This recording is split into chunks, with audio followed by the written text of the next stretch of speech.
ఎక్కడ కలుగుతుందంటే ఆదరణ? ఇప్పుడు తల్లి మర్చిపోయింది, తల్లి లోకాన్ని విడిచింది. కాబట్టి ఈ కుటుంబాన్ని విక్టోరమ్మ గారు విడిచినటువంటి కుటుంబాన్ని ఎవరు ఆదరించాలంటే యెరూషలేములో, యెరూషలేము అనగా దేవుని మందిరం, ఆ దేవుని మందిరంలోనే ఈ కుటుంబానికి కానీ ఎవరికైనా కానీ ఆదరణ కలుగుతుంది అనేది మనం చూస్తూ ఉంటున్నాం. ముఖ్యంగా మనం గమనిస్తే ప్రియమైన వార నైతిక మరణం అనేది ఉన్నది. అలాగే మనం గమనిస్తే ఆత్మీయ మరణం కూడా ఉన్నదని. అక్కడ ఆధ్యాత్మిక మరణము, తర్వాత భౌతిక మరణం. ఆ భౌతిక మరణం అనేది పాపానికి మరి ప్రతిఘటనగా భౌతిక మరణం ఉంది. ఈ భౌతిక మరణం మనం చూడాలంటే అపోస్తలుడైన పౌలు తెస్సలోనికీ రాసినటువంటి మొదటి అధ్యాయము గమనిస్తే 9-10 వచనాల్లో ఉంటుంది. అది ఇప్పుడు చదవలేదు, అది చదివితే వేరే సమయం లేదు కనుక మనం వాక్యంలోకి వద్దాం. కాబట్టి ప్రియమైన వాళ్ళరా, మనం గమనిస్తే ప్రకటన గ్రంథం 14వ అధ్యాయాన్ని చదువుకుందాం. ప్రకటన గ్రంథం 14వ అధ్యాయం 13వ వచనాన్ని చదువుకుందాం. దేవుని యొక్క పరిశుద్ధ లేఖన భాగంలో నుండి ప్రకటన గ్రంథము అంతటా ఎప్పటి నుండి అంతటా ఇప్పటి నుండి ప్రభువునందు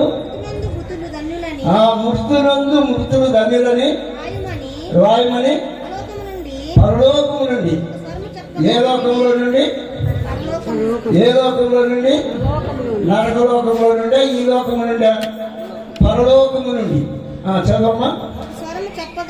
ఒక స్వరము చెప్పగా వింటిని, నిజమే వారు వారి ప్రయాసములు మాని విశ్రాంతి పొందుదురు, వారి క్రియలు వారి వెంట పోతాయని చూస్తున్నాం.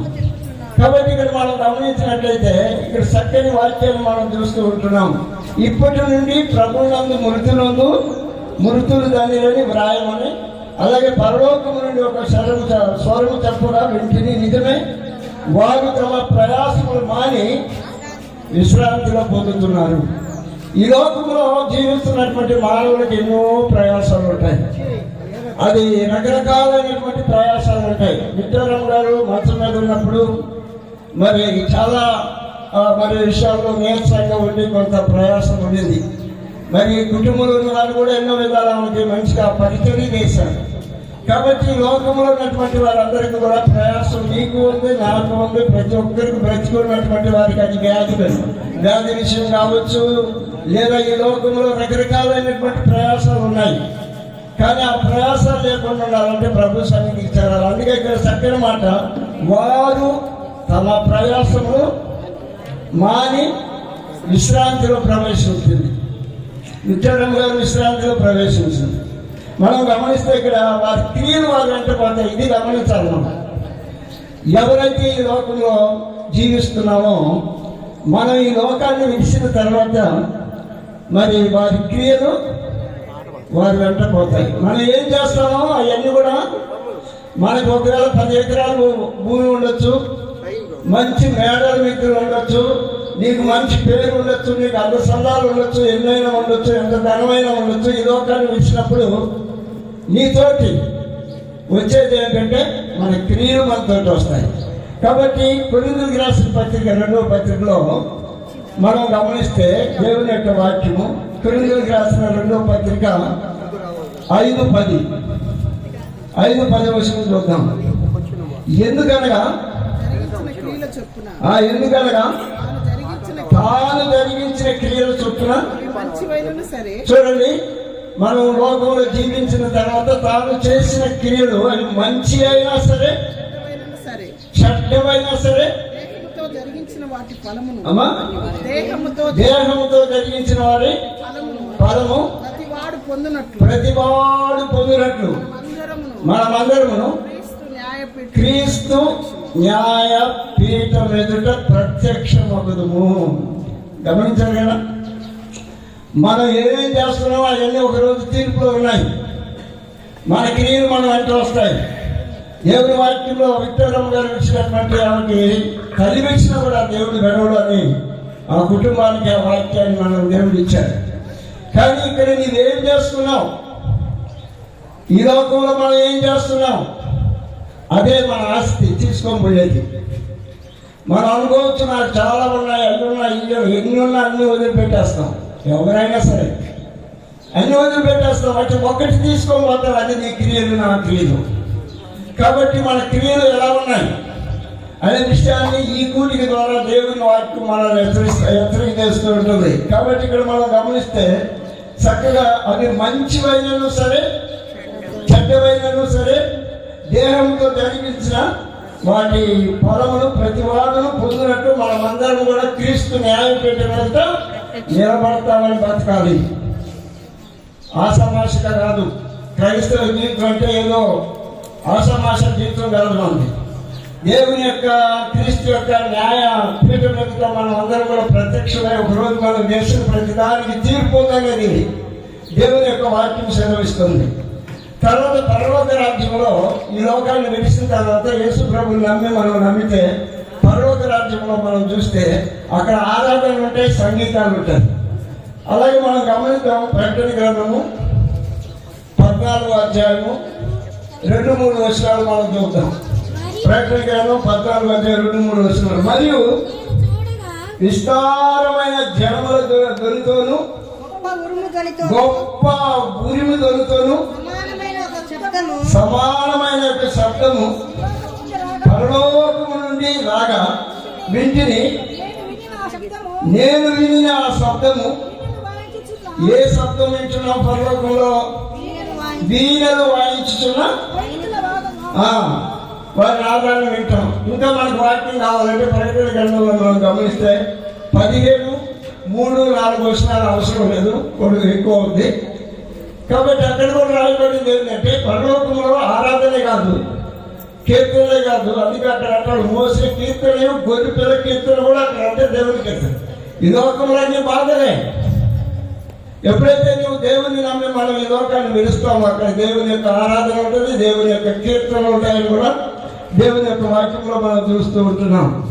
ప్రభు చెప్పాడు ఈ లోకంలో జీవించిన తర్వాత ప్రభు యోహాను సువార్త 14వ అధ్యాయంలో ఆయన ఏం చెప్పాడో, ప్రభు ఏం చెప్పాడో ఒకసారి మన దేవుని వాక్యాన్ని చూద్దాం. 14:2 ఇక్కడ ప్రభు అంటున్నాడు, నేను వెళ్ళి మీకు స్థలము సిద్ధపరిచినాడా, నేనుండి స్థలంలో మీరు ఉండేలాగా మరలా వచ్చి నా ఎదుట వచ్చి ఉండుటకు మిమ్మల్ని కాబట్టి నా తండ్రి ఇంటి అనేక నివాసాలు ఉన్నాయి. ఎవరు కట్టారు ఇది? ఈ నివాసాలు ఎవరు కట్టారు అని మనం గమనిస్తే ఒక దేవుని యొక్క వాక్యంలో ఇప్పుడు యేసుబాబు నారాయణ ఉన్నాడు. ఆయన బేల్దారి. ఆ బేల్దారి శ్రీ పెరుమత్తూరులో మా చెల్లెలు ఇల్లు కట్టాడు. చాలా చక్కగా కట్టాడు, చాలా మంచిగా కట్టాడు. ఎందుకంటే బేల్దారులు కాబట్టి, ఇంజనీర్లు కాబట్టి ఈ లోకంలో చాలా బాగా కట్టారు. పరలోకంలో ఎవరు కట్టారు? పరలోకంలో నా తండ్రి ఇంట అనేక నివాస స్థలములు గలవు కానీ లేని ఎడలా మీతో చెప్పాను అన్నారు. ఆ నివాస స్థలాలు ఎవరు కట్టారు అనేది మనం చూస్తే ఇక్కడ ఒక వాక్యాన్ని మనం గమనిద్దాం. కొరింథీయులకు రాసినటువంటి 2వ పత్రిక 5వ అధ్యాయము 1వ వచనాన్ని చదువుతున్నాం. భూమి మీద నా తండ్రి ఇంట అనేక నివాస స్థలాలు ఉన్నాయి. తండ్రి ఇంట నివాసాలు ఇళ్ళు ఉన్నాయి. ఎవరు కట్టారు? ఎవరి కొరకు కట్టారు? ఎవరు వచ్చి దాన్ని పొందుకుంటారు అని మనం గమనిస్తే భూమి మీద మన గుడారమైన ఈ నివాసము శిథిలమైపోయినను చేతి పని కాక దేవుని చేత కట్టబడినది నిత్యమైన జీవనైన నివాసము పరలోకంలో మనకేముందంట? ఏమనుంది? చేతి పని కాకుండా కట్టిన ఇల్లు. దేవుని నమ్మి ప్రభువుని నమ్మి లోకంలో జీవిస్తున్నటువంటి మనకేమంటున్నాడంటే బయలుదారులు కాదు, ఇంజనీర్లు కాదు కట్టేది. ఇక్కడ అంటున్న చేతి పని కాక దేవుని చేత కట్టబడింది ఇంటిని మనం పొందుకోవాలంటే ఈ లోకంలో మనం ఎలా ఉండాలి, ఎలా జీవించాలి? దేవుని చేత కట్టబడిన ఇంట్లో ఈ లోకాన్ని విడిచిన తర్వాత దేవుని చేత కట్టబడిన ఇంట్లో ఉండాలంటే మనం ఎలాగూ ఈ లోకంలో జీవించాలి అనేది ఒకసారి దేవుని వాక్యాన్ని బట్టి మనం చూస్తున్నాం. మరి ఇక్కడ మనం ప్రసంగి గ్రంథం 9వ అధ్యాయము 5-6 వచనాలు చదువుకున్నాం. ప్రసంగి గ్రంథము 9వ అధ్యాయం 5-6 వచనాలు. ఇక్కడ ఏమంటున్నాడు? బ్రతికి ఉండేవారు ఎవరు? బ్రతికి ఉండేవారు ఎవరు? మనం అందరం. విక్టోరమ్మ గారు క్రీస్తునాన్ని నిద్రించింది, ఆమె పోయింది. ఇప్పుడు మనం ఎవరు? బ్రతికి ఉన్నటువంటి వారు. ఏమంటున్నాడు? బ్రతికి ఉండేవారు తాము సత్తురని ఎరుగుదురు. ఒక్క మాట అయితే ఆగము. ఇక్కడ ఉండే మనం నేను చనిపోననే వాళ్ళు ఎవరన్నా ఉంటుంది, దయచేసి చేతులు ఎత్తద్దు. మీ మనసులో అనుకోండి, నేను చనిపోను, నేను ఇలాగే ఉంటాను, ఇలాగే జీవిస్తానని అనుకునే వాళ్ళు ఎవరైనా ఉన్నారు ఎక్కడంటే? కాబట్టి ఇక్కడ ఎవరు లేవు. ఏ రోజైనా పుట్టుట గిట్టుటంటే మనం పుట్టాము. ఎప్పుడైనా పుట్టిన తర్వాత ఒకరోజు మనం ఏమవుతాం? క్రీస్తులకు నిద్రించాలా? క్రీస్తు లేకుండా నిద్రిస్తే నరకానికి పోతాం. ఇది దేవుని వాక్యం సెలవిచ్చింది. కాబట్టి ప్రియమైన వల్ల మనము బ్రతికి ఉన్నవారు తాము సత్తులని ఎరుగుదరు, అయితే చచ్చిన వారు ఏమీ ఎరుగరు. అంటే చనిపోయిన వారికి ఏం తెలుస్తుంది? మాకు ఇల్లు ఉంది, మాకు పెన్షన్ వస్తుంది, మాకు అది ఉంది, ఇది ఉందని ఏమైనా తెలుసుకుంటారు వల్ల వాళ్ళకి ఏమి తెలియదు. చనిపోయిన వారికి ఏమి తెలియదు. మనం కూడా అతను అలాగే అయిపోతే మనం కూడా అలాగే తిరిగిపోవడం పోతుంది. కాబట్టి ఇక్కడ చచ్చిన వారు ఏమీ ఎదురు, వారి పేరు మరోబడి ఉన్నది, వారికి ఏ లాభము కలగదు. వారికి వారు ప్రేమించరు, పగబట్టుకోరు, అసూయపడరు, సూర్యుని కింద జరుపు వాటిలో దేని అందును ఎప్పటికీ వాళ్ళకి లేదు, నీకుంది, మనకుంది. కాబట్టి ఆ పని అయిపోయింది. దేవుడు తెలుసుకున్నాడు, పోయాడు. అయితే నీ పని ఏంటి, నా పని ఏంటి, మన ఏంటి, ఎలా జీవించాలనేది దేవుని వాక్యం ఇక్కడ మాట్లాడుతుంది. తర్వాత మనం యేసు ప్రభు లోకానికి రాబోతాడు. కాబట్టి ఆయన ఎలా వస్తాడు? చనిపోయిన వారికి ఏం తెలీదు. ఇక్కడ మనం గమనిస్తే 7 భాగాలే దీన్ని చెప్పచ్చు. 7 భాగాలు చెప్తే 7 గంటలు పడుతుంది. కాబట్టి పాస్టర్ గారికి కోపం వస్తుంది, సగ కాపరి గారు. కాబట్టి సమయం ఇస్తే ఈయన పోతున్నాడు, మేమవుతాయిందని. కాబట్టి వాళ్ళ మాటలు కూడా మనం వినాలి, కుటుంబం కూడా వినాలి. కాబట్టి ఆ 7 మాటలు నేను అటు పక్కన పెట్టి నేను ఇక్కడ అంటే యేసు ప్రభు ఈ లోకానికి ఎలా వస్తాడు? తెస్సలోనికీ రాసిన మొదటి పత్రిక 4వ అధ్యాయం 16వ వచనం. యేసు ప్రభు మళ్ళా ఈ లోకానికి వస్తాడు. ఎలా వస్తాడు? ఆయన అంటే ఆర్భాటంతోను, ప్రధాన దూత శబ్దంతోను, దేవుని బూరతోను పరలోకము నుండి ప్రభు దిగి వచ్చును. క్రీస్తులో ఉండి, క్రీస్తుని ఎరిగి, క్రీస్తుని ఆరాధించి, క్రీస్తు చర్చికి పోయి క్రీస్తుని ప్రార్థించేవారు క్రీస్తునందుండి మృతులైన వారు మొదట లేస్తారు. నువ్వు నేను మొదట లేము. ఎవరైతే యేసుని నమ్ముకొని ముందు క్రీస్తులో నిద్రించారో వాళ్ళు వేస్తారు మొదట, మనం లేము. ఆ తర్వాత తర్వాత సజీవమైన బ్రతుకున్న మనము వారితో కూడా అంటే ముందు చనిపోయి క్రీస్తునందు లేచిన వారితో కూడా మనం ప్రభువుని ఎదుర్కొన్నట్టు ఆకాశ మండలమునకు మేఘముల మీద కొనిపోబడును కాగా సదాకాలం ఎక్కడ ఉంటాం? మనం ఉంటామా? ఉండాలంటే ఏం చేయాలమ్మా? యేసు ప్రభుని నమ్మాలా. యేసు ప్రభుని అమ్మడం కాదు, నమ్మాలా. అలానేమో నేను నమ్మితే నిజంగా మనం యేసు ప్రభుతో ఉంటాం. కాబట్టి ఇక్కడ మనం చూస్తే 17వ వచనంలో ఇక్కడ మనం ఆగ్రహాలు ఏమంటాడంటే యేసు ప్రభుని నమ్మకపోతే ఏమవుతుంది? యేసు ప్రభుని నమ్మితే పరలోకం అన్నాడు, బాగుంది. మనం ఎందుకు బాప్తిస్తాం తెలుసుకున్నాం? ఎందుకు యేసు ప్రభుని నమ్ముకున్నాం? ఈ లోకాన్ని విడిస్తే పరలోకంలో ఉండాలనే కదా మన ఆశ, మన కోరిక, మన నిరీక్షణ, మన శుభ్ర నిరీక్షణ. యేసు ప్రభుత్వం ఉన్నాడు. యేసు ప్రభుని నమ్మకపోతే ఒక మధ్యస్వార్థ. యేసు ప్రభుని నమ్మకుండా ఈ లోకాన్ని మనం విడిస్తే మధ్యస్వార్థ 13వ అధ్యాయం, మధ్యస్వార్థ 13వ అధ్యాయం 41 నుండి మనిషి కుమారుడు తన దూతలను పంపును, వారు ఆయన రాజ్యములో నుండి ఆటంకములకు సకలమైన వాటిని దుర్నీతి పరులను సమకూర్చి అగ్నిగుండములో వేస్తాడు. హల్లెలూయా. అగ్నిగుండంలో వేస్తాడమ్మా. ఈ దుర్నీతి పరులు పరలోకానికి యోగ్యులు కాదు. దుర్నీతి పరులు అది పరలోక పట్టణం, పరిశుద్ధమైన పట్టణం, దేవుడు మరి అక్కడ నివసించే పట్టణంలో దుర్మార్గులు అక్కడ ఉండరు. వారికి ఎక్కడ ఉందంటే వారికి ఏముందట, అక్కడ ఏముందట, నరకం ఉంది. నరకంలో ఏడుపును పళ్ళు కొరకటం ఉంటుంది. పరలోకం ఏదో ఉంటుంది అనుకుంటారేమో. యేసు ప్రభువు నమ్మకపోతే నీవు ఆ అగ్నిగుండంలో ఏడుపులు పళ్ళు కొరకడం, ఈ బాధలు, ఈ వేదనలు, ఈ భయంకరమైన వేదన ఉన్నది. ఆ వేదన తప్పించుకోవాలంటే ఈనాడు దైవ సేవకులందరూ కూడా ఎందుకు చెప్తున్నారు? వాళ్ళకేం పని పాట లేక, వాళ్ళకి జరగక, వాళ్ళకి ఏదో ఉండడం కాదు. దైవ సేవకులు కానీ దైవ సేవకురాలు కానీ ఎందుకు చెప్తున్నారంటే నరకంలో నీ వేడవద్దు, నీ పళ్ళు కొరుక్కోకుండా ఉన్నారంటే ఈ లోకంలో బ్రతికి కానీ యేసు ప్రభువుని మనం నమ్ముకోవాలనేది దేవుని యొక్క వాక్యం సెలవిస్తుంది. 43వ వచనం. అప్పుడు ఆ దేవుని నమ్మినటువంటి నీతిమంతులు తమ తండ్రి రాజ్యంలో సూర్యుని వలె తేజరిల్లుదురు. చెవులు గలవాడు, ఒకసారి చెవులు తగులుకున్నావా? చెవులు ఉన్నాయా మనకి? చెవులు ఉండేవాళ్ళు వింటారు, చెవులు ఉండి కూడా వినకుండా ఉండేవాళ్ళు ఏంటంటే దేవుని భయభక్తులు లేని వాడు చెవులు ఉండి కూడా వినడు. కాబట్టి ఇక్కడ మనం గమనిస్తే దుర్నీతిలేమో అగ్నిగుండంలో ఉంటారు, దుర్మార్గులు అగ్నిగుండంలో ఉంటారు. అక్కడ పళ్ళు కొడటం, ఏడవడం, భయంకరమైన వేదన అక్కడ ఉంది.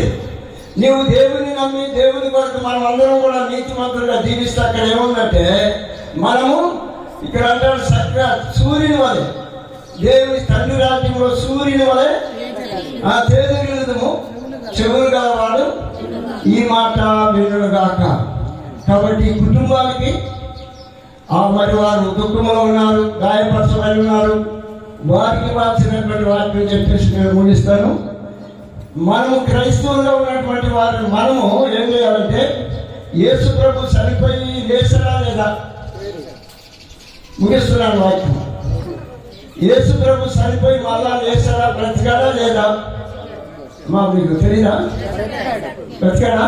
కాబట్టి యేసు ఇక్కడ అంటాడు, యేసు మృతి పొంది తిరిగి లేసేనని మనము అంటే విఠలరావు గారు ఇచ్చిన కుటుంబమే కాదు, మనందరం కూడా మనము నమ్మినాడవా అదే ప్రకారం క్రీస్తునందు నిద్రించిన వారిని దేవుడు వెంట పెట్టుకుని వస్తాడు. మనం కూడా చూస్తాం. ఆవిడ చూడాలంటే మన జీవితాలు మారాలి. కాబట్టి వాళ్ళ యేసు అందుకని అంటాడు, ఈ మాటల చేత ఒకరినొకడు ఆదరించుకోమన్నాడు. విఠలరావు లేని కుటుంబం లేనటువంటి ఆ కుటుంబంలో ఉన్న వాళ్ళందరికీ దేవుడే తోడుని ఆదరించి బలపరిచి అన్ని విధాల ఆ వేరులోకి తీర్చాలని తెలియజేస్తూ ఈ అవకాశం ఇచ్చిన దేవుడికి, దైవ సేవకులకి మీ అందరికీ కూడా వందనాలు తెలియజేస్తూ ముగిస్తున్నాను. హల్లెలూయా చెప్పండి. 12వ ముగిస్తాను చెప్పాను. అయ్యగారు ప్రసంగం చేసేసాడు. మిగతా పాస్టర్లు కూడా ఉన్నారు. ఇప్పుడు ప్రార్థన కూడా ఇచ్చేటప్పుడు ప్రసంగం చేయాలండి. ప్రార్థనలు దయచేసి ఇంటికాడ దేవుని ప్రార్థన అయ్యా ముందు ఇక్కడ నేను టైం పెట్టుకుంటామండి. అందుకు చెప్తున్నా, మీరు ప్రార్థనలు దేవుని ప్రార్థన ఇంట్లో చేసుకోండి, మీకు కాదు. కాబట్టి ఎందుకంటే 12:30 అన్నాను, 12 అయిపోయింది. ఇంకా మిగతా వాళ్ళు కూడా మాట్లాడాలి కదా, అది నా బాధ. సరే, మన మధ్యలో పాలు పాస్టర్ గారు ఉన్నారు, వేరే పాలు వచ్చే కూర్చోండి. అరే బాబు, ఒక వచ్చిన ఒక పాలు కూడా అమ్మా కుటుంబీకులు రండి. ఇది ఫోటో ఆవిష్కరించాలా? మళ్ళా టైం అని 10 సార్లు చెప్పారు నాకు. ఇక్కడ నన్ను చెప్తున్నారు, ఏ సార్ నేను తీసుకోవాలా, మీకు అర్థం కాదు.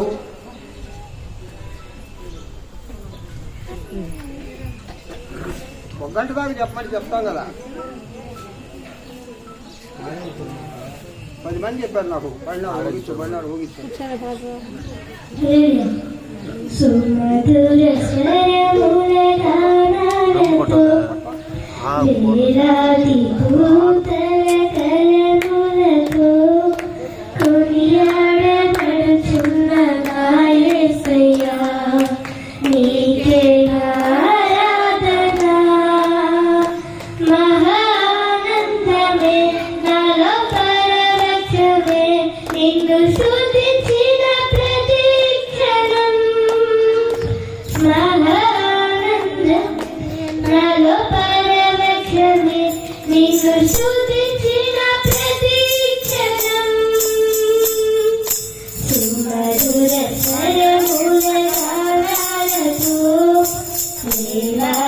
దూతల కరములతో కొనియాడబడుతున్న నా యేసయ్యా, నీకే నా ఆరాధన.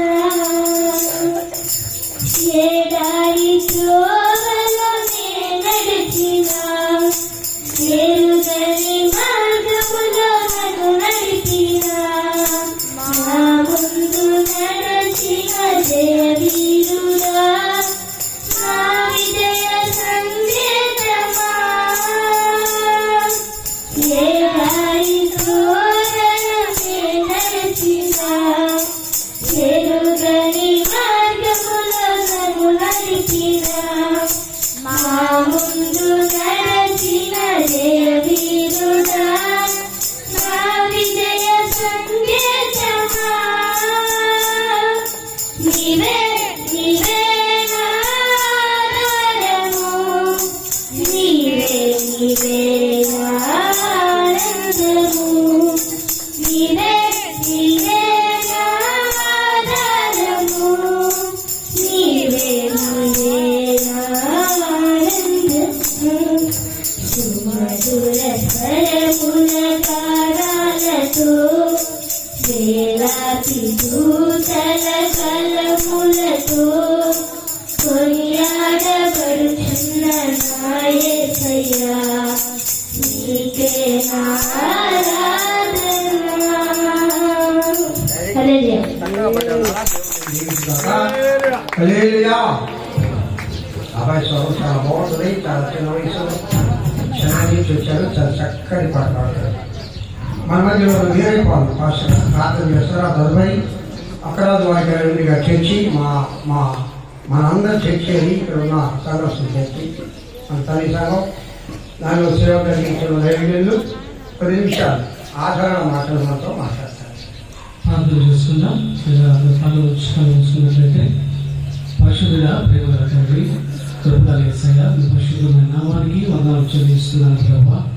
గడిచినటువంటి గత కాలం నా తండ్రి అయినా ఇదిగో నా ప్రభా, ఈ కుటుంబానికి మీరు ఓదార్పుకాన్ని చూసి మరి పెదమ్మ విక్టోరియమ్మ నా తండ్రి మరి కుటుంబాన్ని గురించి ఉంటుంది కదా ప్రభా.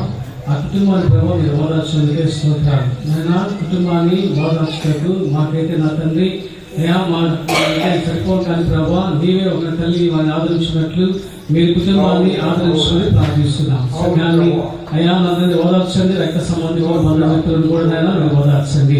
తల్లి నోటి నాయన కుటుంబానికి మీరు తీర్చుకొని ప్రార్థిస్తున్నాం. ఇందులో నా ప్రభా ముందు కార్యక్రమాన్ని విషయానికి అప్పగిస్తున్నాను ప్రభా. నీకు మహిళ సహాయం చేయండి. యేసయ్య పరిశుద్ధ నామములో ప్రార్థించే వేడుకొనుచున్నాము తండ్రి. థ్యాంక్ యూ పాస్టర్ గారు. దేవుడు మిమ్మల్ని దీవించుగాక. ఇప్పుడు క్రాంతి అమ్మాయి పాస్టర్ దైవజనులు దేవుని కొన్ని ఆదరణ మాట్లాడుకుంటాం.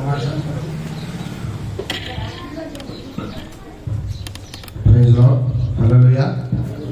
ప్రభు చిత్తం ఈ పూట దేవుడు తన మహాకృపలో అది ఆదరణ కూడికకు నడిపించిన విధానాన్ని బట్టి ముందుగా దేవదేవునికి వందనాలు, ఆయన స్తోత్రాలు తెలియజేస్తూ ఆ రీతిగా అనుభవజ్ఞమైనటువంటి దైవ సేవకులు ప్రియ సహోదరులు ఉన్నటువంటి దేవగారు అయ్య గారు, ఆ రీతిగా యేసురత్నం గారు, ఆ రీతిగా సహోదరులు వీరేపాల్ గారు, అందరికి కూడా ప్రభు యేసుక్రీస్తు వారి నామంలో వందనాలు తెలియజేస్తూ ఉన్నా. మీకు వందనాలు. దేవునికి మహిమ కలుగును గాక.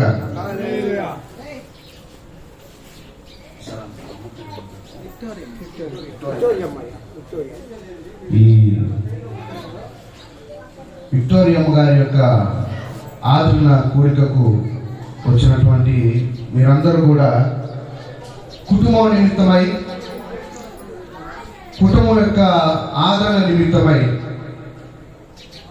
ఆ రీతిగా దేవుడు నిన్ను నన్ను ఈ పూట ఇక్కడికి ఎందుకు సమకూర్చాడో ఒక్కసారి ఆలోచన చేయవలసిందిగా ప్రభు ప్రేమతో మనం చేస్తున్నా.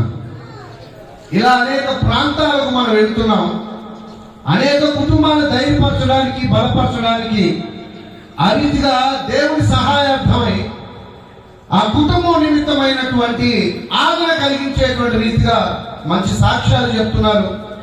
ఆ రీతిగా దైవ సేవకుల యొక్క మాటలను బట్టి దేవుడు తన వాక్కును ఇందాక అయ్యగారు చెప్పిన రీతిలో పరలోకం నుంచి దేవుని మాట వస్తే ఎవరైనా సరే మన జీవితాల్లో ఖచ్చితంగా ఆదరించబడతాం.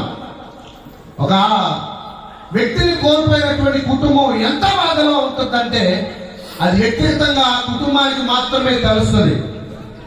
హల్లెలూయా. అంతేగాని మనం ఏదో ఓదార్పుగా వచ్చి 2 మాటలు అలా మాట్లాడేసి వెళ్ళిపోతే మనం చెప్పేటువంటి ఆ మాట కుటుంబాన్ని ఓదార్చలేదు, కుటుంబాన్ని ధైర్యపరచలేదు. పరలోకం నుంచి దేవుని మాట వస్తే తప్ప మనల్ని మన కుటుంబాన్ని ధైర్యపరిచేది, బలపరిచేది మరొకటి లేదు. దేవుడికి మహిమ కలుగును గాక. ప్రారంభంలోనే దేవుడు ఆది కారణంలో తన మహోన్నతమైనటువంటి కృపను బట్టి మన ఆది పితామహుడైనటువంటి ఎవరైనా ఆదాము గారు, దేవుని స్తోత్రం కలుగును గాక. ఆయన ఆ సందర్భంలో చేసినటువంటి ఒక చిన్న పొరపాటు లేదా చిన్న తప్పిదం ఈ దినాన మానవుల్లోకి ఏం ప్రవేశించింది అంటే పాపం అనేటువంటి ఒక బీజం ప్రవేశించింది. క్రీస్తునాథుడు తండ్రి అయినటువంటి దేవుని యొక్క ఆయన దగ్గర నుంచి వచ్చి మీరు యోహాను సువార్త 1వ అధ్యాయంలో చెప్పబడినటువంటి రీతిలో యేసుక్రీస్తు ప్రభుల వారు ఆయనే వాక్యం. ఎవరు? యేసు ప్రభుల వారే వాక్యం. తండ్రి దగ్గర నివసిస్తున్నటువంటి ఆ వాక్యం శరీరధారిగా ఈ లోకానికి వచ్చి ఇలా ఆదరించబడినటువంటి కుటుంబాలకి ఆయనే తన ఆదరణను, అంటే మీరు అర్థం చేసుకోండి, ఆయనే ఆదరణ ఇచ్చేటువంటి వారుగా మన మధ్యలో సంచరిస్తున్నాడు ఆయన. ఆమేన్. దేవుని యొక్క వాక్కు ప్రకటించడం అని అంటే ఇక్కడ దేవుని సన్నిధి మన మధ్యలో ఉందని, ఆ క్రీస్తునాథుడే మనందరినీ దృష్టిస్తున్నాడన్న విషయం మనం అందరం జ్ఞాపకం చేసుకోవాలి. ఆమేన్. ఆయన సన్నిధి మన మధ్యలో ఉంది. ప్రభువు వారు, నేను మాట చెప్తా మీకు, మీకంటే ముందుగా ఆయన యొక్క సన్నిధి, దేవుని యొక్క ఆదరణ ఈ కుటుంబానికి ముందుగానే వచ్చింది. ఆమేన్. హల్లెలూయా. 2 చేతులు చెప్పండి. హల్లెలూయా, హల్లెలూయా. నేను అంటున్నా, యేసుక్రీస్తు ప్రభువు వారు ఈ లోకానికి వచ్చింది ఎందుకు అని అంటే కేవలం ఇలా ఒక కుటుంబం గాయపడితే లేదా ఒక వ్యక్తిని కోల్పోయిన తదుపరి కుటుంబానికి కావాల్సినటువంటి ఆదరణ నిమిత్తమై లేదా కుటుంబానికి కావాల్సినటువంటి నెమ్మది నిమిత్తమయ్యే కాదు కానీ ఈ లోకంలో ఉన్నటువంటి ప్రతి ఒక్క పాపిగా తీర్చబడిన ప్రతి ఒక్క మానవుడికి రక్షణ నిమిత్తమైన ఈ లోకానికి వచ్చింది. దేవునికి మహిమ కలుగును గాక. హల్లెలూయా. కేవలం ఇక్కడ కూర్చున్నటువంటి మీకు మాత్రమే కాదు, ఈ ప్రాంతంలో ఉన్న ప్రతి ఒక్కరి కొరకై యేసు ప్రభువు వారు కల్వరి శిలువలో మరణించడం జరిగింది. ఆమేన్. ప్రతి ఒక్కరి కొరకై ఆయన ప్రతి భయంకరమైనటువంటి ఎంత పాపిష్టకరమైనటువంటి వారి కొరకైనా ఆయన దగ్గర రక్షణ మార్గం ఉంది, ఆయన దగ్గర మోక్ష మార్గం ఉంది. ఇక్కడ నిద్రించినటువంటి అమ్మగారు దేవుని మహోన్నతమైనటువంటి కృపను బట్టి పరదేశంలో నిద్రించడం జరిగింది. ఆమె ఈ లోకంలో జరిగినటువంటి ఆ యాత్రకు ఆమె అక్కడ నెమ్మది పొందుకుంటుంది, విశ్రాంతి పొందుకుంటుంది. అయితే వారిని బట్టి మనం అందరం సంకోచపడ్డాం. ఈ ప్రాంతాన మన యొక్క పరుగు ఎటువైపో, మన యొక్క పందెం ఎటువైపో, మన యొక్క గురి ఎటువైపో. పౌలు గారు అంటారు, ఇదిగో నేను గురి అంతకే పరిగెడుతున్నాను, నా కొరకు ఇక ముందు నీతి కిరీటం ఉంచబడింది. ఈ దినాన కరోనా దినాల్లో మన పరుగు పందాలు ఎటువైపో ఒక్కసారి మనం పరిశీలన చేసుకుందాం. కుటుంబాన్ని ఆదరించడానికి వచ్చినటువంటి మనం అందరం కూడా మన ఆత్మీయ స్థితిగతి కరోనా దినాల్లో ఎలా ఉందో ఒక్కసారి మనం పరిశీలన చేసుకుందాం. దేవుడు ఈ కొన్ని మాటలు దీవించి ఆశీర్వదించి కుటుంబానికి ఆచరిస్తున్నాం. ఎవరే కాలంలో కుటుంబముగా సంఘముగా మేమందరం ఇటు రీతిగా నేను స్తుతించుటకు మాకు ఇచ్చిన ఈ సజీవత్వాన్ని బట్టి మీకు వందనాలు, స్తుతులు, స్తోత్రాలు ఆచరిస్తున్నాం. ఇంతవరకు 2 దైవ సేవకులు నిలబెట్టుకుని శ్రేష్టమైన వర్తమానాన్ని కుటుంబానికి, సంఘానికి, నాయన మా అందరికి మీరు అనుగ్రహించినందుకు మీకు వందనాలు. ఈ సమయంలో ప్రభువా మరి విక్టోరియమ్మ గారిని జ్ఞాపకం చేసుకుంటూ వారి కుటుంబ సభ్యుల ప్రభువా మరి ఫోటో ఆవిష్కరణ జరిగిస్తుండగా తండ్రి మీరు ఆ కుటుంబాన్ని ఓదార్చండి, ధైర్యపరచండి. ఈ వాక్యం సెలవించిన రీతిగా స్త్రీ తన గర్భంలో పుట్టిన బిడ్డను కరుణింపకుండా తన చంటి పిల్లలు మరుచున వారైనా మరుచుదురు కానీ నేను నిన్ను మరుగునని నీ వాగ్దాన ప్రకారం. ఒకవేళ ఈ లోకంలో భౌతికంగా తల్లి బిడ్డలు వదిలిపెట్టి ఉండొచ్చు కానీ ఆయన పరమ తండ్రిగా నాయన తల్లిగా నీవు ఆదరించే ఆదరణకర్తగా ఉన్నావు కనుక ఈ యొక్క బిడ్డలు విక్టోరియమ్మ విడిచినటువంటి బిడ్డలు నాయన నీ యొక్క మాటలతో ఆదరించండి. నానా మానవులు మాట్లాడే మాటలు ఎవ్వరు ఓదార్చలేదు కానీ నీవైతే నీ వాక్యం ద్వారా ఆదరించడం శక్తివంతులు. ఆ కుటుంబాన్ని ఆదరించి ఆ బిడ్డలైన ప్రతి స్థానాన్ని నువ్వు భర్తీ చేసి మీరే సహాయం చేసి వర్ధలింపు చేసి దీవించి మహిమ పొందమని యేసు క్రీస్తు ప్రశస్త నామములో ప్రార్థించి స్తుతించి విశ్వసించి వేయించిన మా ప్రియ పరలోకపు పరమ తండ్రి ఆమేన్. థ్యాంక్ యూ అమ్మా. ఇప్పుడు పూలమాలతో ఈ యొక్క నందిపాటి విక్టోరియమ్మ గారు 2/1/2025 సంవత్సరాల క్రీస్తునామమున నిద్రించారు. ఫోటో పూలమాల ఇట్లా అన్నా అందరూ చప్పట్లు కొడుతూ ఈ కార్యక్రమాన్ని ఆస్వాదిస్తాం. మంచిది నాన్న. థ్యాంక్ యూ అమ్మా. Thank you. దేవుడు మిమ్మల్ని దీవించునుగా. ప్రియా దేవుని బిడ్డారా, ఇంకా కరెక్ట్గా 20 minutes 20 నిమిషాల వరకు ముగించేస్తాం, లేదా 15 నిమిషాలైనా ముగించేస్తాం. ఇబ్బంది ఏం లేదు. ఎందుకంటే మనకు ఈ కార్యక్రమం దైవజనులిద్దరూ చాలా చక్కని వర్తమానాలు మనకు వినిపించారు. ఈ కుటుంబాన్ని మనం అందరం ఆదరించడానికి వచ్చాం. విక్టోరియమ్మ గారు దాదాపు 85 నియర్లీ చాలా సంవత్సరాలు చాలా ఆరోగ్యంగా ఈ లోకంలో జీవించారు. ఈ సగ దైవజనుడిగా ఆమె గురించి ఒక సాక్ష్యం నేను చెప్పాలి. ఆమె నేను మొన్న కూడా ఒకసారి చెప్పాను మీకు, కానీ ఇంకా చాలా మంది వచ్చారు కాబట్టి మా సంఘంలో క్రిస్మస్కి మరియు సంఘ వార్షికోత్సవానికి అలాగే న్యూ ఇయర్కి దీనికి కలిసి ఒక కుటుంబం ఒక ఉండి బిడ్డలు పెట్టాము. మేము ఉండి బిడ్డలు దాంట్లో ఎంతైనా తేవచ్చు, 3,000 తగ్గకుండా తేవాలని. అది జయకరంగా అందరూ ఇస్తున్నారు. ఈ తల్లి కూడా ప్రతి సంవత్సరం ఇచ్చేది. సరే, నేను 23వ తేదీ 22వ తేదీ తల్లిదండ్రుల గురించి ప్రార్థన చేశాను. అంతకుముందు 20వ తేదీ చాలా అప్పుడే అనుకున్నాం, అమ్మ జీవం అన్నది బాబాయ్ ఇంకా అమ్మ ఈ లోకంలో ఉండేటట్లేదు అని. సరే అమ్మ దేవుడికి స్తోత్రం. మేము అనుకున్నాము 2020 4వ సంవత్సరంలోనే తల్లిగారిని దేవుడు తీసుకుంటాడేమో. నేను మన మాటలు కదా, మన ఆలోచనలే కాదు. అయితే వండర్ ఏంటంటే ఒక సండే అందించి బాబాయ్ అమ్మ అదిగో 2,500 డబ్బులు తెచ్చిచ్చింది. ఆమె ఏ పరిస్థితి, ఎందుకమ్మా తల్లిగారు అనారోగ్యం ఉంది, అసలు బాగలేదు కదా, ఎందుకు తెచ్చామంటే లేదు ఒప్పుకోదు బాబాయ్, దేవునికి ఇవ్వాల్సి ఉంది, ఇవ్వాలి అని. కళ్ళు చెప్పండి ఒకసారి. మరణావస్థలో కూడా సంఘంలో ప్రభువుకు ఇవ్వవలసింది ఆమె ఇచ్చిందంటే ఇంకా ఆ విశ్వాసాన్ని మీరు ఒకసారి మననం చేసుకోండి. పిల్లరా, నేను ఇక్కడికి వస్తే ప్రార్థన చేయడానికి అయ్యా నా గురించి ఇంటి దగ్గర కూడా ప్రార్థించయ్యా అని అంటారు. దైవజనులుగా మేము ప్రార్థిస్తాం. చాలా ఆశ కాబట్టి ఒక మంచి విశ్వాసం ఆ దైవజనుడిగా నేను, నా కుటుంబం, అలాగే సంఘం మేము కోల్పోయాము ముందు. ఎందుకంటే సంఘాన్ని ఆదరించడానికి, సంఘ సేవ జరిగేయడానికి ఆమె చాలా చక్కగా మాతో సహకరించి ఆమె లేచి సువార్త చెప్పకపోయినా సువార్త జరిగించడానికి ఒక దుర్గగా మా సంఘానికి ఉన్న తల్లి విక్టోరియమ్మ గారు. హల్లెలూయా చెప్పండి ఒకసారి. అయితే నేనంటాను సంపూర్ణ జీవితం జీవించింది. అంటే ఆయాసం గొప్ప 80 సంవత్సరాలు పైబడే సంపూర్ణ జీవితం జీవించింది.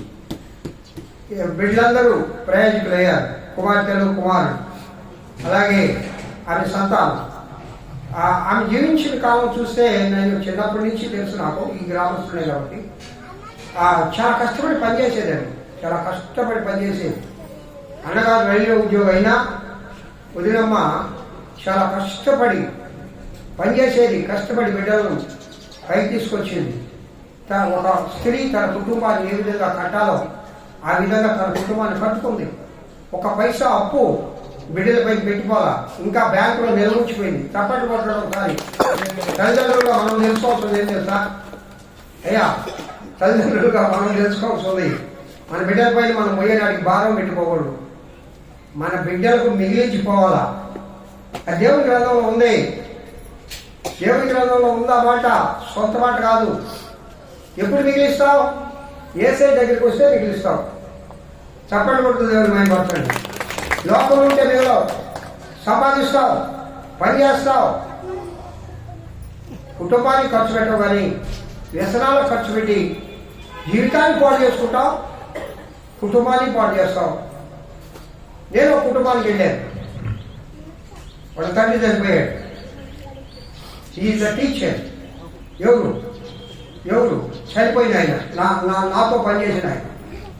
వాళ్ళ కుమారుడి దగ్గరికి కావాలి, వాళ్ళ కుమారుడి దగ్గరికి వెళ్ళి మాట్లాడితే, నానా ఇబ్బందులు ఏమి లేవు కదా, ఇబ్బందులు ఏమి కానీ లేవు కానీ 10 లక్షలు అప్పు చేసుకోవాలి, ఇబ్బందులు ఏమి లేవంట. 10 లక్షలు జీవమ్మ డబ్బులు ఏం చేస్తాడు? ఎందుకు బాబాయ్, అమ్మ డబ్బులు ఉన్నాయి, డబ్బులు ఎప్పుడు ఉన్నాయి అని అంటది. అమ్మ ఏమన్నా అవసరం వస్తే చెప్పమ్మా. లేదు బాబాయ్, డబ్బులు ఎప్పుడు ఉన్నాయి. కుమారుడు ఉన్నాడు, పెద్ద కుమార్తె సువార్తమ్మ ఉంది, వాడు మనవరాడు. ఆమె కూడా మనవరాళ్ళు కుమార్తెలు పెట్టాలని ఆశపడు. ఆమె కొంత ధనాన్ని పొందు చేసి పెట్టుకుంది. 10 లక్షల పెంచురాడు ఆయన. మీరు వాళ్ళ నాన్న జీతం వాటిలో 80,000 రూపాయలు సంపడుగా. కాబట్టి బిడ్డరా, మనము మన బిడ్డలకు పర సంబంధమైన పరిశుద్ధ జీవితము ఇచ్చేదానికి మార్గదర్శిగా ఉండాలి. ఈ లోక సంబంధంగా తమ బిడ్డలను ఆస్తివంతులుగా చేయువారు వర్ధిల్లును. తమ బిడ్డలను ఆస్తివంతులుగా తల్లిదండ్రులు ఇవ్వాల. నాకెందుకు ఆ మాట జ్ఞాపకం వచ్చింది. ఈ సందర్భంలో నేను ఆమెను బట్టి చెప్పాల్సి వచ్చింది. పిల్లగా 1 కొరింథీయులకు రాసిన పత్రిక 15వ అధ్యాయం, నేను కరెక్ట్ డైరెక్ట్గా ముగిస్తాను. 1 కొరింథీయులకు రాసిన పత్రిక 15వ అధ్యాయం 15వ వచనం నుండి కొన్ని వచనాలు చదువుదాం. దేవుడు క్రీస్తును లేపునని అమ్మా ఇప్పుడైతే అమ్మా 1 కొరింథీ 15:15 1 వచనం ఉంటున్నా 20 వచనం చదువుమ్మా. ఇప్పుడైతే నిద్రించిన వారిలో ప్రథమ ఫలముగా క్రీస్తు మృతులలో నుండి లేపబడి ఉన్నాడు. మనుషుని ద్వారా మరణము వచ్చెను గనుక మనుషుని ద్వారానే మృతుల పునరుద్ధానమును కలుగును. ఇంకా వచనాలని మనకు తెలుసు. ఇక్కడ నా అంశం ఏంటంటే, మరణాన్ని లోకానికి తెచ్చిన ఆ మహానుభావుడు ఎవరు? దేవుడు కాదు. నేను గతంలో కూడా అనేక ఈ యొక్క ఆదరణ కూలిక, కృతజ్ఞత కూలికలు మాట చెప్తారు. చేసుకున్నాడు చేసుకున్నంత. నువ్వేం సంపాదించావు? ఏ ఆస్తి? 2 ఆస్తులనే మనం సంపాదించేది పరలోక రాజ్యానికి తీసుకుపోయింది. ఈ లోకంలో సంపాదించిన ఆస్తి అంతా వదిలిపోవాలా. కానీ 2 ఆస్తులు సంపాదించి పరలోక రాజ్యానికి తీసుకుపోతావు. అది 1 పాప ఆస్తి, 2 పరిశుద్ధ ఆస్తి. ఏ గురువుది? అందుకే యేసయ్య అంటాడు, పాపమంత భారం లోకంలో మరి ఏది లేదండి. స్తోత్రం చేద్దామా? పాపమంత భారం లోకంలో ఏది లేదు. ఏ భారము? అందుకే ప్రభు అన్నది అన్నమాట, ప్రయాసపడి భారము. ఏ భారం? ఏ భారం గురించి ప్రభు ఇక్కడ మాట్లాడుతూ ఉన్నాడు? దేవుడు వచ్చిన వాళ్ళని చాలా క్లీన్గా అర్థం చేసుకోవాలి. ఏ భారం? నువ్వు మోయలేవురా బాబు, నేను మోయడానికి వచ్చా. నువ్వు చేయలేవా త్యాగం, నేను చేయడానికి వచ్చా. నీ భారం ఇచ్చే బాధ్యత నాది. నీ భారం కోసమే ఇదిగో నేను మనిషి రూపం దాల్చి వ్యక్తునిగా నన్ను నేను తగ్గించుకొని నా తండ్రి సింహాసనాన్ని వదిలి, నా తండ్రి సహవాసాన్ని వదిలి, ఆ దేవదూతల ఆరాధనను వదిలి, ఆ మహిమలోకాన్ని వదిలి ఈ మట్టి లోకానికి ఎందుకు వచ్చారంటే నీ భారం నింపడానికి. హల్లెలూయా చెప్పండి ఒకసారి. దేవుని మహిమ పడతాం. భారం, ఆ భారం పాపాన్ని తెచ్చిపెట్టింది. పాపము వలన వచ్చు జీతము మరణము. జీతం ఏంటి? ఆజ్ఞ అతిక్రమమే. అయినా చెప్పారు, ఆజ్ఞను అతిక్రమించాడు మన ముత్తాత తాత తాత మన ఆది పురుషుడు. ఆది పురుషుడు అని నేను అంటా, నేను అవ్వమ్మ కదా, ఒప్పుకోరమ్మా మీరు, ఒప్పుకోరమ్మా మీరు, ఒప్పుకోరు. అమ్మ అవ్వమ్మ అనేవాళ్ళు చేతులు ఎత్తండి, ఆదాం అనేవాళ్ళు చేతులు ఎత్తండి. నా తల్లి కరెక్ట్గా చెప్పింది, జీవకుమార్తె చేయించింది అవ్వమ్మని. మీరు అనుకుంటున్నారే మాకు అర్థం కాలేదు. ఇక్కడి నుంచి మా ఆలయం వరకు కర్ర కొట్టేసుకొని ఆదివారం అసలు ఎక్కడ పెట్టుకోదో తెలియదు, నడుస్తుంటే నడిచి వస్తుంది. వచ్చిందా నిలువు మోకాలు వేసి 10 నిమిషాలు ప్రార్థన చేస్తారు. అది ఆ బిడ్డలో నేను చూసిన భక్తి. సర్లేండి, మనందరికీ ఇప్పుడు తప్పు లేదు, కానీ మనుషుడే అనుకుందాం. ఆదాము వల్లనే అమ్మ నేను ఒప్పుకుంటున్నాను, వీళ్ళనే తప్పు పడలేదు. ఆదాము వల్లనే వచ్చిందమ్మా పాపం. ఆజ్ఞ అతిక్రమించాడు ఆదాము. సరే నేను కూడా అంటాను, అమ్మమ్మ చేసి పెడితే ఆవురు అని ఎందుకు తిన్నావు? పురుషులారా మీ భార్య మాట్లాడి కాకండి చెప్పానమాట, చెప్పానా? మళ్ళా అట్టా మీరు వ్యతిరేకిస్తారు. మా భర్తలకు అదే నేర్పించేది పాస్టర్ గారు. మరి అన్నాడు అలా నిలబెట్టి కదా ఈ వరకు మనకు వచ్చింది. ఇక్కడ అన్నాడు కదా మా మాట, ఏమన్నాడు? మనుష్యుని ద్వారానే ఏమొచ్చిందంట? మనుష్యుని ద్వారా మరణం. అంటే అయితే ఒక మనుష్యుని ద్వారా జీవం రావాలి. అందుకే ప్రభు ఈ లోకానికి వచ్చింది. ఈ లోకంలో ఏ మనుషుడు కూడా జీవం ఇవ్వలేడు. మన యొక్క ముళ్ళు విరవగలిగిన శక్తి నా ప్రియమైన యేసయ్యకి తప్ప మరి ఎవరికి లేదు. చెప్పండి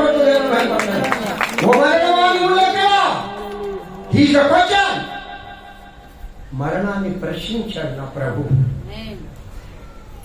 సాతాను తల చెత్తగొట్టబడింది. ఆ రోజే చెప్పాడు యెహోవా దేవుడు ఆది కాండంలో ఆ ముగ్గురితో మాట్లాడతా, మరి సాతానుగా నీ తల స్త్రీ సంతానం వస్తుంది, నీకు వాడు వైరం కలగద్ది, నీ తల చిత్త కొడతాడు అని ఆ రోజు చెప్పాడు.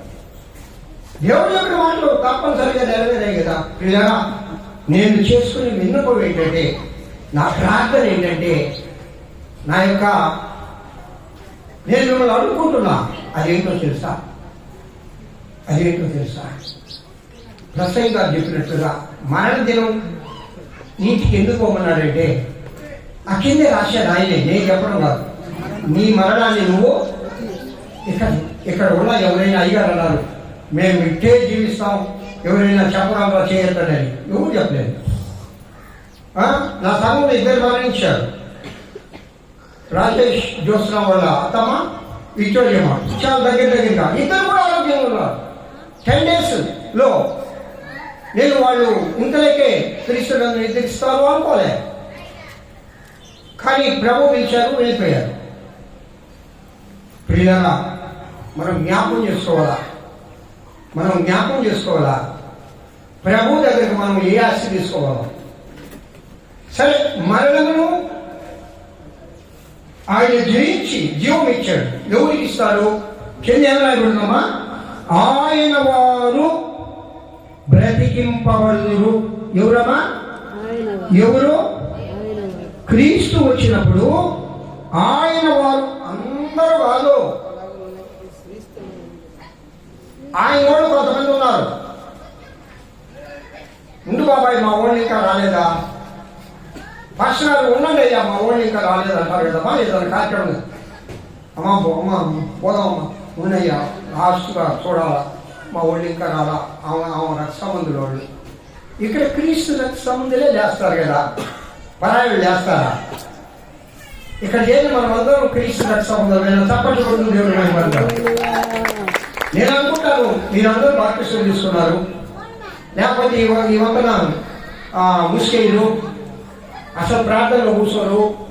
నేనైతే చాలా గర్వంగా ఫీల్ అవుతున్నా. చాలా మంది ప్రార్థనలో కూర్చున్నారు. దూర ప్రాంతాల నుంచి వచ్చినా మీరందరూ కూడా దేవుని ఆరాధిస్తే ఈ కుటుంబం ఆదరించబడుతుంది. మనం ప్రార్థిస్తే ఈ కుటుంబం ఆదరించబడుతుంది. కాబట్టి ప్రియులారా, మీరందరూ బాప్తిసం తీసుకున్నారు, మీరందరూ చర్చికి వెళ్తారు, మీరందరూ కానుకలు ఇస్తారు, మీరందరూ ప్రార్థన చేస్తారు. మరి మీకు నేను చెప్పాల్సిన పని ఏం లేదు ఇక్కడ. కానీ ఆయన వాళ్ళ మీద నేను ప్రశ్నిస్తున్నా, మీరు క్రీస్తు వారా? అవునయ్యా అన్నోడు ధైర్యంగా చేతులెత్తి దేవుడు మహిమపడతారు. ఎస్, తప్పని కొడుతుంది దేవుడు మాట్లాడతారు. ఇంకా పని చెప్పకపోతే ఇంకెన్నాళ్ళో చెప్తారు, ఇంకెన్నాళ్ళో చెప్తారు. ఇంకా పాపిని పాపిని పాపిని పాపిని అనుకుంటుంటే పరిశుద్ధుడుగా ఎప్పుడు మారుతావు? ప్రభు లోకానికి వచ్చింది ఎందుకు? ఒక మనుషుడు పాపం తెచ్చాడు, ఇంకొక మనుషుడు జీవం తేవాలి. అందుకే మనుషుడు రూపంగా ఆయన లోకానికి వచ్చాడు. ఆయన వారిని తమ వరుసలో ఆయన బతికించే దినం అవుతుంది. పిల్లరా, నీ పితరులను నువ్వు చూడాలన్నా, లేక ఆ దేవదేవుడితో అయిగా చెప్పారు అక్కడ గృహాలు కట్టున్నారట. మరి ఏ మెసేజ్ చేస్తే కట్టున్నారో తెలియదు. యేసయ్య బైబిల్లో ఏముందో అదే చెప్పాడు అయ్యగారు. మరి ఆ గృహ ప్రవేశం ఎవరు చేయిస్తారు? ఇప్పుడు ఒక తండ్రి ఉన్నాడు, తండ్రి వేరే పాలు ఉన్నాడమ్మా. వేరే పాలు ఏం చేశాడు? ఇంతకుముందు చిన్న ఇల్లు నుండి కూతురు పెళ్ళవుతుందని లేక ఇంటికి పెద్ద చేశాడు. ఎందుకు చేశాడు? అల్లుడు కూతురు వస్తే ఆ ఇంట్లో ఉండాలా. రేపు కొడుకు పెళ్ళి ఇంకా పెద్ద చేస్తాడు. ఎందుకు? కోడలు వస్తుంది. నేను ఉదాహరణ చెప్పాను కదా, చెప్పచ్చు కదా. నువ్వు మా వాడి కాబట్టి ఇబ్బంది లేదు. ఆయన గురించే కాదు, మనందరం. ఇప్పుడు తల్లిగా నేనున్నా, ఒక గృహం కట్టి నా బిడ్డలకు స్వాస్థ్యం అయ్యాలా. అది నా బిడ్డలు వచ్చిన తర్వాత నాన్న నేను ఓపెన్ చేస్తా అంటాడా? నాన్న నువ్వే ఓపెన్ చేయనా, నువ్వు పెట్టావు కదా నీ డబ్బులు కదా అంటాడా? చెప్పండి అమ్మా, ఎవరు ఓపెన్ చేస్తారు? దైవజనుడు, తర్వాత ఇంటి యజమాని. అక్కడ ఆ ప్రభు నీ కోసం, ఆయన వారి కోసం ఆయన గృహాలు నిర్మించి ఆయన ఆవిష్కరిస్తాడు. చెప్పండి పడుతుంది ఎవరు ఆయన పద్ధతి. ఎంత ధన్యత, ఎంత ధన్యత!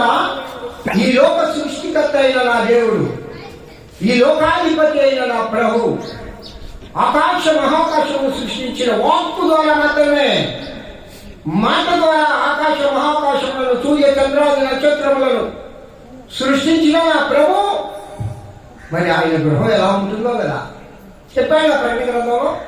అవి బంగారు వీధులు. అదే చెప్పండి ఒకసారి. ఆడవాళ్ళకి ఏదంటే ఇష్టం? అమ్మ నువ్వు చెప్పమ్మా, పాస్టమ్మా, ఏదంటే ఇష్టమా? బంగారం. బంగారం దాన్ని నువ్వు ఎందుకు అడుగుతారు? మూడు పచ్చిగా అడుగుతారు. చెవు లేక ముక్కు లేక ఏమి లేవు. ఎట్ట పోవాలి పెళ్ళిక? మా ఎవరమ్మ కూడా అడిగింది నన్ను, పెళ్ళికి ఎట్ట పోవాలి, ఏమీ లేవని అందరూ అడుగుతారు. తప్పే ఉంది. ఇక్కడ తగులు తట్టాలు అప్పులు సప్పులు ఏడుపులు పెడిపప్పులు. కానీ ఇక్కడ మట్టి నేలలు నడిచేది నువ్వు బంగారు నేలపై నడిపించడానికి నా దేవుడు సిద్ధంగా ఉన్నాడు. బంగారు వీధులలో పయనించే ఆ గొప్ప భాగ్యాన్ని ప్రియులరా ఆ ప్రభువైన యేసయ్య మనందరికీ దయచేయుగాక. ఆ జీతాన్ని ఎక్కువ చేసుకోవాలి. సంపాదన ఎవరి తగ్గేలో చూస్తే పాపపు సంపాదన చాలా కరెక్ట్గా ఉంది. దేవుడి దగ్గర ఒక తగ్గలు ఉంది. బైబిల్ గ్రంథంలో ఆయన చూస్తాడు. చూసినప్పుడు నువ్వు ఆయన దగ్గరకు ఏం తీసుకుని వెళ్ళావు దాన్ని బట్టి అక్కడ నువ్వు బంగారు వీధుల్లో తిరుగుతావా, లేకపోతే అమ్మా నరకం కూడా చూడడానికి ఎట్లా ఉంటుందమ్మా? అగ్ని ఎట్లా ఉంటుంది? ఆ బంగారం లాగానే ఉంటుంది. లోకం కూడా అంతే. సాతాను పాపం కూడా బహు ఆకర్షణ. వాడు లేచిపోయి ఆకర్షించి తీసుకుని వెళ్ళి ఎక్కడ పెడతారు మనం. కానీ అందుకే అయ్యగారు చెప్పారు ఇందాక దైవజనులు ఇంకా వాక్యం చెప్తారంటే అసలు మా బాధ్యతది కట్టాలి సంఘాన్ని. పరిశుద్ధాత్మదేవుడు చెప్తాడు దైవజనులుగా, పరిశుద్ధాత్మదేవుడు మాట్లాడతాడు. ప్రియా దేవుడు బిడ్డారా, ఏ తోకం ఎక్కువెత్తుకోబోతావు ప్రభు దగ్గర. తల్లిగా వెళ్ళిపోయాడు, చింతించవద్దు. ఇంకా దశలోనికల పత్రిక వెళ్ళిపోవాలి. నేను నిద్రిస్తున్న వారి గురించి ఇంకా నాకు చదివి అయిపోయింది. మాకు ఆ చింత లేదు, వేదన లేదు. అసలు ఈ తల్లి క్రీస్తును నిద్రించిన దానికి కుటుంబీకులు కూడా ఎవరు దుఃఖపడలేదు. ఎందుకంటే మంచి మరణం పొందింది. మంచంలో చేరి ఎవరిని విసిగించలే, ఎవరి సహాయం కోరుకోవాలా. ఒక్క 5-6 రోజులు అంటే సంవత్సరాల తరబడి సేవ చేయించుకునే పరిస్థితి కొందరికి వస్తుంది. కానీ ఈ తల్లి మరణం, నీతివంతుల మరణము యెహోవా దృష్టికి చెప్పండమ్మా. ఎవరైనా నీతివంతులు అంటే యేసయ్యను నమ్మిన ప్రతి ఒక్కరూ నీతివంతులే. స్తోత్రం చెప్పండి ఒకసారి, ధైర్యంగా చెప్పండి. మాట్లాడైనా నా నీతి కాదు, నా ప్రభు నీతి. చెప్పండి, భయపడతాం.